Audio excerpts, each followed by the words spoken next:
Untung mana budidaya ikan gabus menggunakan pakan pabrikan dan budidaya ikan gabus menggunakan pakan alam? Oke, pilihan sama panjenengan. Silahkan saksikan video saya.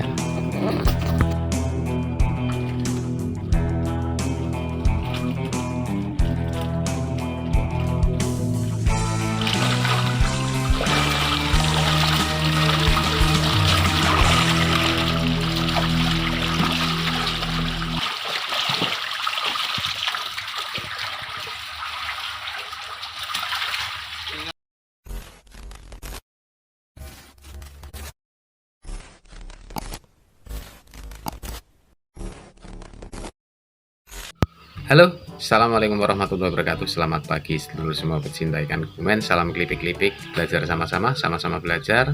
Selamat menunaikan ibadah puasa bagi panjenengan semua, saudara saya seagama, seakidah, sekeyakinan. Oke, bahasan kita tentang ikan gabus. Jadi ikan gabus ini bagusnya dikasih makan pabrikan atau pakan alami. Terus untung mana antara pakan pabrikan sama pakan alami? Oke, simak video saya. Kemarin kita berbicara atau topik kita tentang gabus yaitu tentang ekspektasinya. Nah, hari ini kita singgung sedikit masalah teknisnya. Jadi kita nanti terangkan dari ekspektasinya dulu, terus cara teknisnya. Nah, ini pemberian pakan ikan gabus menggunakan pakan alami. Kalau di daerah Kebumen memakai pakan alami berupa percil masih banyak karena disediakan oleh alam.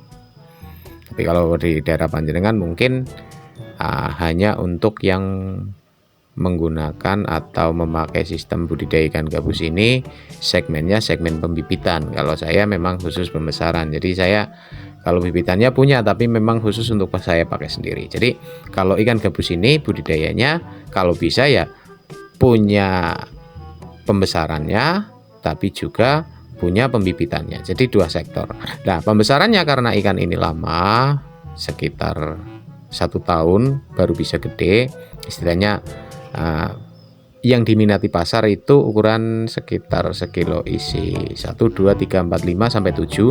Nah, itu butuh waktu dari pertama menetas sampai panen itu 1 tahun. Nah, kalau untuk sistem pembibitan kan bisa dari menetas sampai umur 3 bulan, ukuran 3 sampai 5 cm atau 4 sampai 6 cm itu sudah bisa dijual lah. Rata-rata harga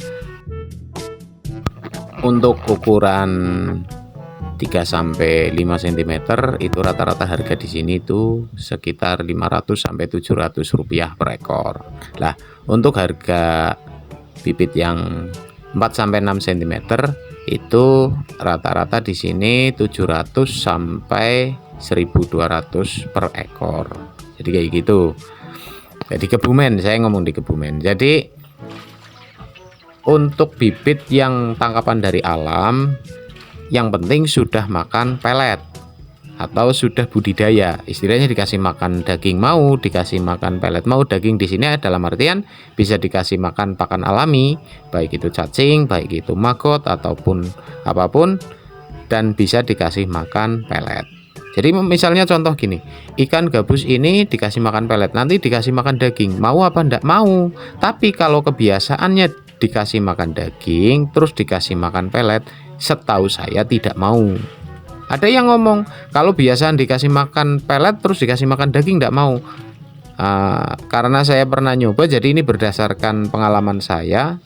Ikan saya pernah tak kasih makan pelet, kemudian peletnya berhenti 3 hari, tak kasih makan maggot sama percil, dia mau.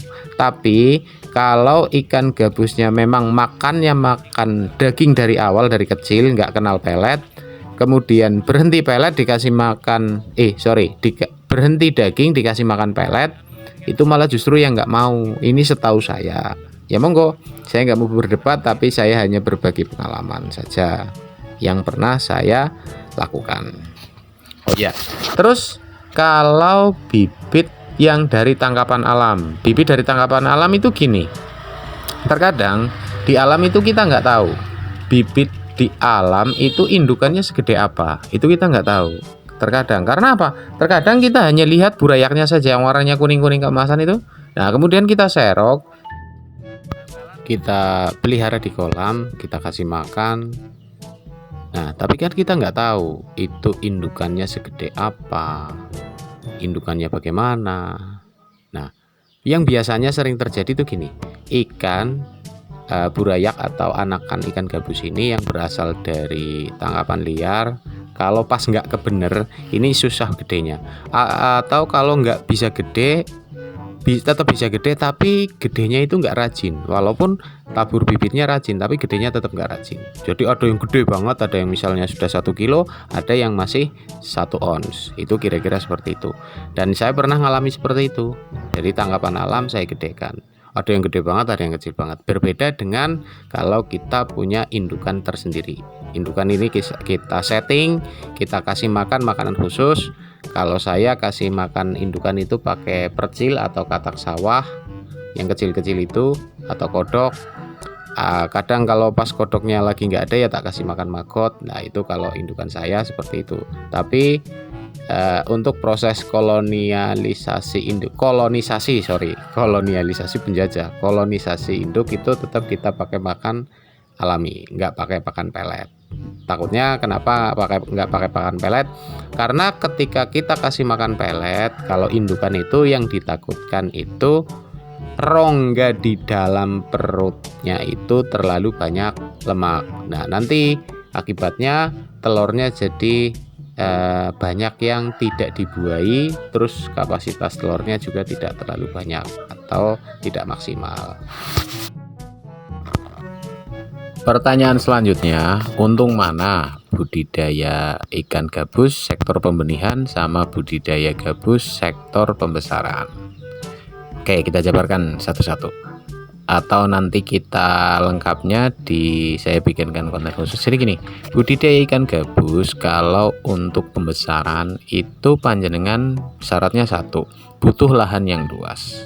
Karena ketika jenengan budidaya ikan gabus kok cuma punya 1 kolam, yang jenengan harus nunggu 1 tahun untuk bisa jual. Berbeda dengan budidaya ikan gabus di sektor pembenihan.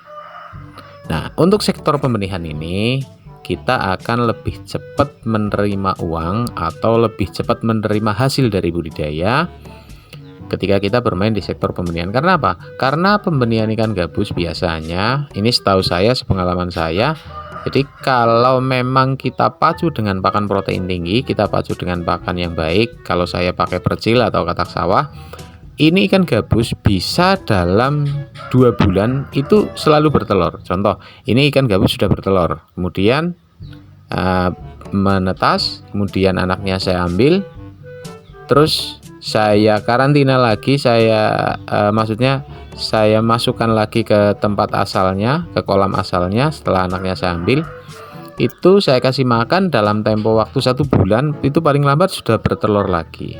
Nah, berarti secara secara pengalaman saya, maksudnya itu lebih cepat di sektor pembenihan. Nah, terus bagaimana cara merawat larvanya atau anakannya? Nah, ini yang nggak semua orang bisa, karena merawat larva ikan gabus itu harus pakai teknik-teknik khusus. Kalau untuk yang pertama, baru menetas pakannya apa, untuk 1 minggu pakannya apa, kemudian ini ikan mau disetting dengan pakan daging atau dengan pakan pelet, itu juga semua ada caranya.